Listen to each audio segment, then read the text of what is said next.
প্রবল ঘূর্ণিঝড় রিমালের তাণ্ডবে লণ্ডভণ্ড দেশের দক্ষিণাঞ্চল।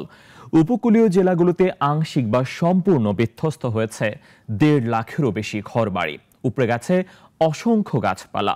১৯ জেলায় বিদ্যুৎবিহীন ১.৫ কোটির বেশি মানুষ। প্রতিনিধিদের পাঠানো তথ্য ও ছবি নিয়ে বিস্তারিত জানাচ্ছেন সিরাজুম মুনির শুভ।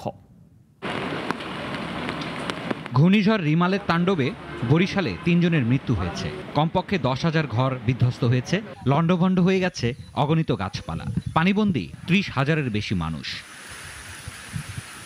চট্টগ্রাম নগরীর বায়েজিদ থানার টেক্সটাইল এলাকায় দেয়াল চাপায় মারা গেছেন এক পথচারী।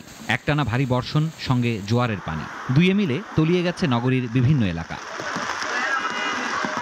রিমালের তাণ্ডবে ভোলায় বসতঘরে চাপা পড়ে মারা গেছেন এক নারী। ঝড়ো বাতাসে টিনের ঘর ভেঙে চাপা পড়ে মারা যান তিনি। এছাড়া জেলার দৌলতখানে ঘর চাপা পড়ে এক শিশুর প্রাণ গেছে। ঝড়ের কারণে মনপুরায় ৪ স্থানে বেড়িবাঁধ ভেঙে ১০ গ্রাম প্লাবিত হয়েছে। সাতক্ষীরায় আশ্রয়কেন্দ্রে যাওয়ার পথে এক বৃদ্ধের মৃত্যু হয়েছে। পটুয়াখালীর কলাপাড়ায়ও একজন মারা গেছেন। ঘূর্ণিঝড় রিমালের আঘাতে হাতিয়ায় ৫২,০০০ পরিবার ক্ষতিগ্রস্ত হয়েছে বলে জানিয়েছে নোয়াখালী জেলা প্রশাসন। অস্বাভাবিক জোয়ারের পানিতে ভেসে গেছে ঘরবাড়ি, প্লাবিত এলাকাগুলোয় ৫০,০০০-এর বেশি মানুষ পানিবন্দী।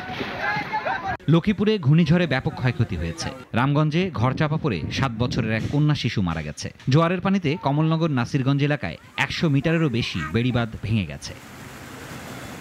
বাগেরহাটে রিমালের তাণ্ডবে ব্যাপক ক্ষয়ক্ষতি হয়েছে। বিধ্বস্ত হয়েছে ৪৫,০০০ ঘরবাড়ি, উপড়ে গেছে কয়েক হাজার গাছপালা। বিদ্যুতের খুঁটি উপড়ে পড়ায় বিদ্যুৎ বিচ্ছিন্ন হয়ে পড়েছে পুরো জেলা।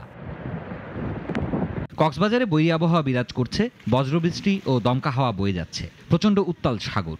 রিমালের প্রভাবে বৈরী পরিস্থিতি উখিয়া টেকনাফে। জোয়ারের পানি ঢুকে ঘরবাড়ি ও ব্যবসা প্রতিষ্ঠান তলিয়ে গেছে। সিরাজুম মুনির শুভ, নাগরিক। ওয়ালটন ফ্রিজ কিনে অনেকের মতো আপনিও হয়ে যেতে পারেন মিলেনিয়াল। সেরা পণ্যের সেরা অফার।